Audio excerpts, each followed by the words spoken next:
जीवों को सताना नहीं चाहिए। मांडव्य ऋषि तपस्या में लीन थे। उधर से कुछ चोर गुजरे। वे राजकोष लूट कर भगे थे। लूट का धन भी उनके साथ था। राज्य के सिपाही उनका पीछे कर रहे थे।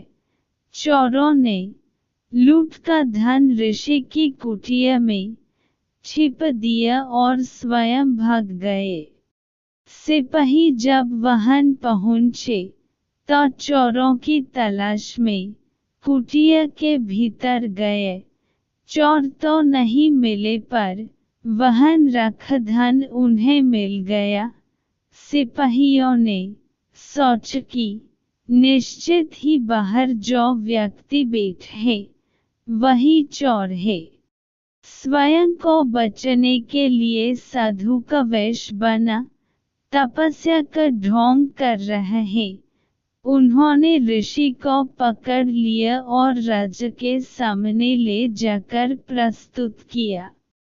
राजा ने भी कोई विचार नहीं किया और न ही पकड़े गए अभियुक्त से कोई प्रश्न किया और सूली पर लटकने की सजा सुन दी।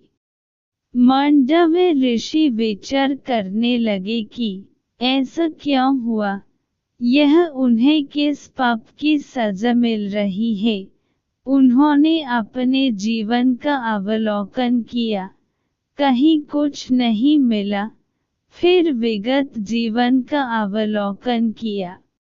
देखते देखते पूरे 100 जन्म देख लिए, पर कहीं उन्हें ऐसा कुछ नहीं दिखाई दिया जिसके परिणाम स्वरूप यह दंड सुनाया जाता।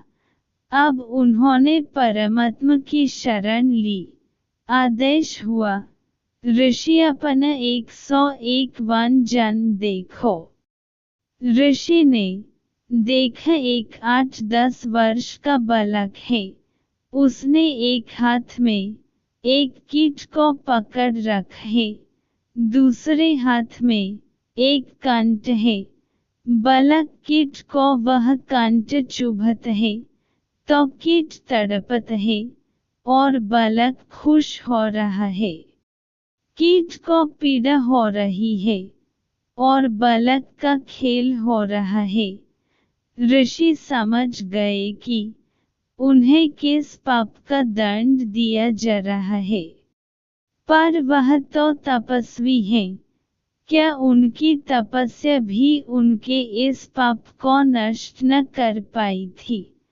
ऋषि विचार ही कर रहे थे कि कुछ लोग जो ऋषि को जानते थे वे राजा के पास पहुँचे और ऋषि का परिचय देते हुए उनकी निर्दोषता बताई। राजा ने ऋषि से क्षमा याचना करते हुए ऋषि को मुक्त कर दिया। इतनी देर में क्या क्या घट चुका था। भगवान का न्याय कितना निष्पक्ष है, कितना सूक्ष्म है, इसे तो ऋषि ही समझ रहे थे। मन ही मन उस कीट से क्षमा याचना करते हुए वे पुनः अपनी तपस्या में लीन हो गए।